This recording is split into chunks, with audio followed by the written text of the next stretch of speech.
Hello friends. आज मैं आपके साथ इकोनॉमिक्स का एक और टॉपिक लेके आया हूँ और टॉपिक का नाम है consumers equilibrium through indifference curve approach.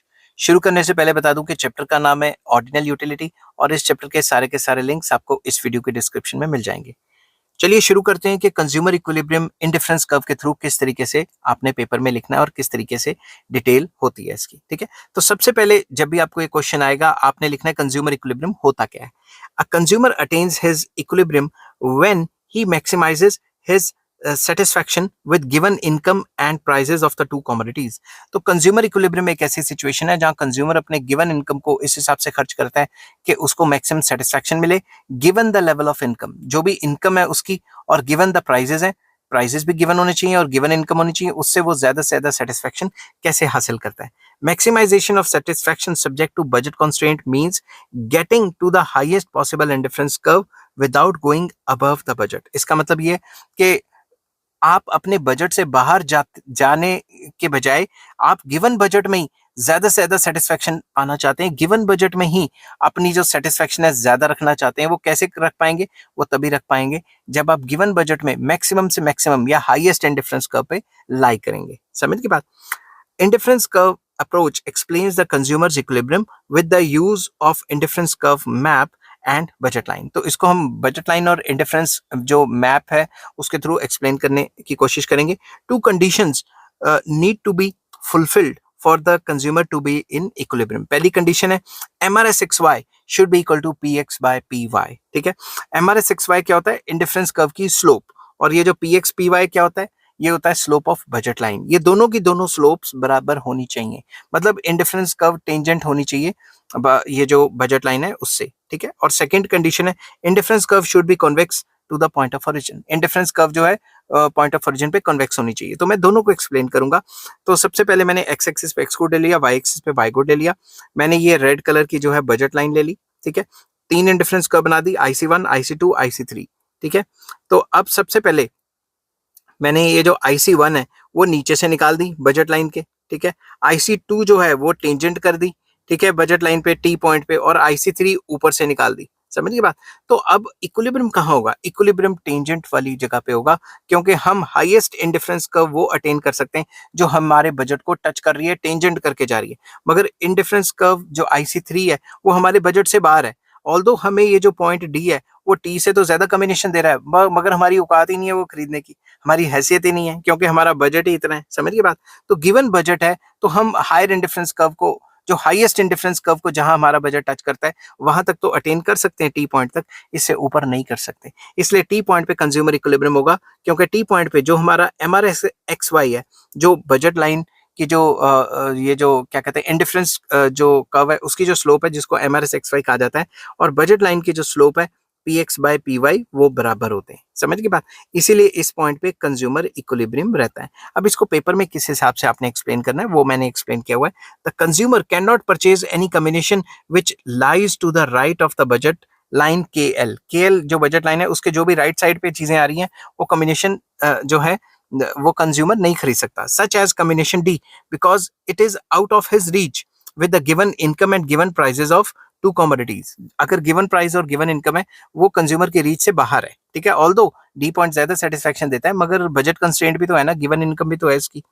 On the other hand any combination inside the budget line such as combination A, ये जो कॉम्बिनेशन A है, ठीक है, बजट लाइन के अंदर है, is within the reach. जितने भी जो कॉम्बिनेशन है जो इनसाइड में है, ठीक है, तो वो खरीद सकता है। On the other hand any combination inside the budget line such as combination E is within the reach. जैसे कोई भी ये पूरा का पूरा ट्राइंगल है, ये इसके अंदर कोई भी कॉम्बिनेशन आएगी वो खरीद सकता है, B भी खरीद सकता है, T भी खरीद सकता है। समझ की बात?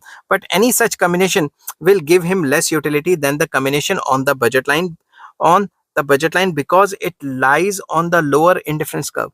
तो ये जो कॉम्बिनेशन है A, ये कम सेटिस्फेक्शन देगा क्योंकि ये लोअर इंडिफरेंस कर्व पे IC1 पे है। ठीक है, IC2 क्या है? हायर इंडिफरेंस कर्व, और उस पे भी बजट क्या है, जो बजट लाइन है उस पे टेंजेंट कर रही है, तो वो हाईएस्ट मैक्सिमम कॉम्बिनेशन जो होगा जो उसको ज्यादा सेटिस्फेक्शन देगा वो दिखा देगा। ठीक है, the tangency point T is the highest level of satisfaction or the highest indifference curve that the consumer can achieve subject to the budget constraint। तो बजट के हिसाब से देखें तो मैक्सिमम वो कहां तक ऊपर जा सकता है? टी पॉइंट तक, और जब टी पॉइंट तक ऊपर जा सकता है तो टी पॉइंट ही जो होगा उसका इक्विलिब्रियम होगा। समझ गए बात?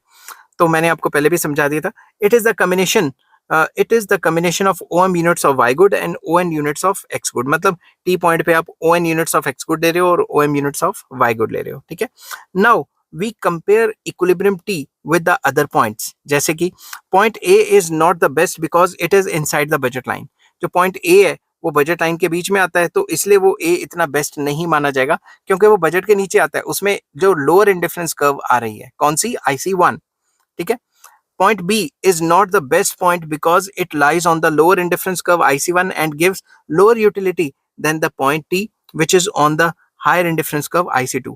अगर मैं सेम बजट, ये जो B पॉइंट है, B पॉइंट को भी ले लूं तो ये तो ऑन द बजट आ जाता है, मगर ये सेटिस्फेक्शन आपको कम दे रहा है क्योंकि ये लोअर इंडिफरेंस कर्व पे है, IC1 पे है, IC2 पे नहीं है। Point D is prefer two point T. ये जो पॉइंट डी है, ये वाला पॉइंट टी से प्रेफर किया जाएगा क्योंकि ये और हायर पे है, मगर ये तो हमारी बजट से बाहर चला गया ना, तो हम ये खरीद नहीं सकते, कंज्यूमर इस पे भी इक्विलिब्रियम में नहीं होगा। As it lies on the higher indifference curve IC3 but it is not feasible because it is outside the budget line. ये हमारे बजट से बाहर है तो हमारे लिए तो फिजिबल नहीं है। thus the consumer's equilibrium will be attained when the budget line is tangent to particular indifference curve। जब टेंजेंट होती है तभी इक्विलिब्रियम आता है। when the consumer is in equilibrium his highest attainable indifference curve is tangent to the budget line। तो जब भी वो इक्विलिब्रियम पे होता है, जो हाईएस्ट इंडिफरेंस कर्व होती है वो बजट पे टेंजेंट कर रही होती है, ठीक है। अगर उससे भी हाईएस्ट कोई है और वो टेंजेंट नहीं कर रही तो उस पे इक्विलिब्रियम नहीं आएगा। At the point of tangency T the slopes of the price line and the indifference curve IC2 are equal. वो तो मैंने बताया था ना कि जो स्लोप्स हैं, मतलब इनकी जो रेशो है, स्लोप की रेशो मतलब ये जो MRSXY it is equals to PX/PY, दोनों की जो ढलाने हैं, जो स्लोप्स हैं, वो बराबर होनी चाहिए या होंगी वहां पे, ठीक है। We know that the slope of indifference curve shows the marginal rate of substitution MRS between the two goods, while the slope of budget line is equal to the price ratio of two goods। तो हमें ये पता ही है कि MRSXY जो है slope of indifference curve है, और ये जो ratio of price of X good and price of Y good है, ये बजट लाइन की स्लोप है। We can therefore express the two conditions of consumer equilibrium। पहली कंडीशन के इन दोनों की स्लोप्स बराबर होनी चाहिए, मतलब बजट लाइन की और इंडिफरेंस कर्व की। दूसरा, at the same time MRSXY should be decreasing at the equilibrium, मतलब जो रेट ऑफ सब्स्टिट्यूशन है वो डिक्रीज होना चाहिए, मतलब इंडिफरेंस कर्व कन्वेक्स होनी चाहिए। That is the indifference curve should be convex at the point of origin। This will enable the consumer to attain stable equilibrium। तो अगर ऐसा नहीं होगा तो स्टेबल इक्विलिब्रियम नहीं होगा। तो पहली कंडीशन क्या है? पहली कंडीशन ये है कि टेंजेंट होना चाहिए। मेरी यहाँ कर्व अच्छे से नहीं बन रही, मान लो ये वाली कर्व बन गई, टेंजेंट होना चाहिए, ठीक है। और दूसरी जो कंडीशन है वो ये है कि एक इंडिफरेंस कर्व होगी ये।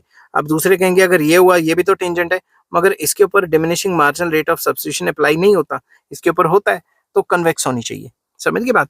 Thus, a consumer wishing to get maximum satisfaction given his income, taste and preference and prices of goods will attain his equilibrium when the marginal rate of substitution between two goods is equal to the price ratio of two commodities and the indifference curve should be convex at the point of tangency।